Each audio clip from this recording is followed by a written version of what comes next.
শীতের রাতে বিভিন্ন ধরনের ভর্তা আর ভুনা খিচুড়ি হলে সেই হয়। তো যাই হোক, আমার ১ বছরের ভিডিও অন্য বছরে ছাড়ার একটা অভ্যাস আছে। তো এই ভিডিওটা করছিলাম হইলো মানে কি যেন বলে 31st নাইটে। তো যাই হোক, ওটা বললে ভুল হবে। নতুন বছর উপলক্ষেই করেছিলাম। তো রাত্রেবেলা সবাই ছোটরাই পিকনিক করতেছিল, সেইখানে আমি রান্নাবান্না করছিলাম। তো আর ভাবলাম একটু ভিডিওর স্কিপ নিয়ে নেই। তো যাই হোক, আমার ছোট্ট একটা গ্রাম বাংলা রান্নাঘরে কিন্তু আমি রান্নাটা করেছিলাম। তো আমার যেহেতু শখের একটা রান্নাঘর আছে আর আমার রান্না করতে ভালো লাগে, সেই জন্যই তো আপনাদের সাথেও আমার এই ভিডিওটি করা। তো এখানে হলো বিভিন্ন ধরনের ভর্তার আইটেম। তো টমেটো নিলাম, মাছ, তারপরে ১ পিস গোস। আসলে সব ধরনেরই একটু করে নিয়ে ভর্তা করা হবে। সেজন্যই আমি দিচ্ছিলাম। আমি হলো রাঁধুনি আর বাকিগুলা হলো হেল্পার। ওরা হলো অন্য কাজ করতেছিল। একেকজন একেকটা। আর পিকনিক মানেই তো এইটা যে সবাই ১০ এ মিলে করবে কাজ। এটার ভিতরে কিন্তু অনেক মজা আছে।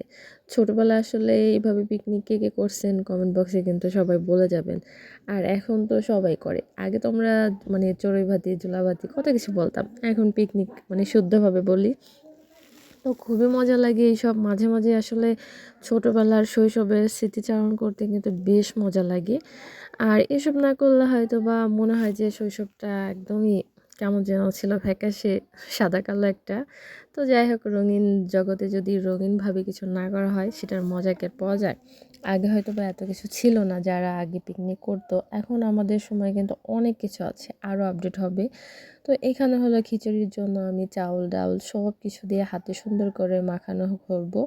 আর যেহেতু রাত্রিবেলা করতেছিলাম, অনেক ধরনের ভর্তা করা হয়েছে। ভর্তা করতে কিন্তু খুব সময় লাগে। তো ওইটা করতে আমাদের অনেকটা সময় চলে গেছিলো। তাই ভাবলাম প্রেশার কুকারে মাখাইয়ে দিয়ে দিই, খুবই অল্প টাইম হয়ে যাবে। এদিকে আমাদের ফাইনাল ভর্তার লুকটা হয়ে গেছে।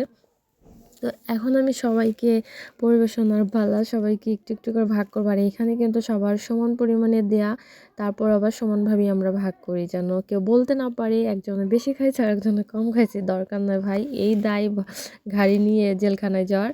তো এই জন্যই আমাকে আবার ভাগ করতে দিচ্ছে। বাটি এত গরম শীতের মধ্যে কিন্তু তাও বুঝতেছিলাম না। তো সবাইকে প্রথমে ১ বাটি করে দিচ্ছিলাম, তারপর যদি থাকে ওইটাও আবার মানে সমান ভাগে ভাগ হবে। আর এখানে হলো ভর্তা। তো যেহেতু আমি একটা প্লেট মানে পরিবেশনের জন্য করব, সেজন্য আমি একটাকে সুন্দর করে সাজাচ্ছিলাম। তো একটু করে সব ধরনের ভর্তা নিয়ে, আর আমার কোনো খাবার মানে রেডি করার সময় যেটাই রান্না করি না কেন, আমার সুন্দর করে একটা প্লেট পরিবেশনার জন্য সাজাইতে হবে। এটা না করলে আমার মনে হয় খাবারটা অসম্পূর্ণ রয়ে যায়। যেহেতু আমি ভিডিও করি, আমার খুবই সুন্দর করে সাজাইতে হবে। তো এই মানে চিন্তাভাবনা মাথার মধ্যে ঘুরপাক খায়। তো একটা প্লেট আমি সুন্দর করে সাজাচ্ছিলাম।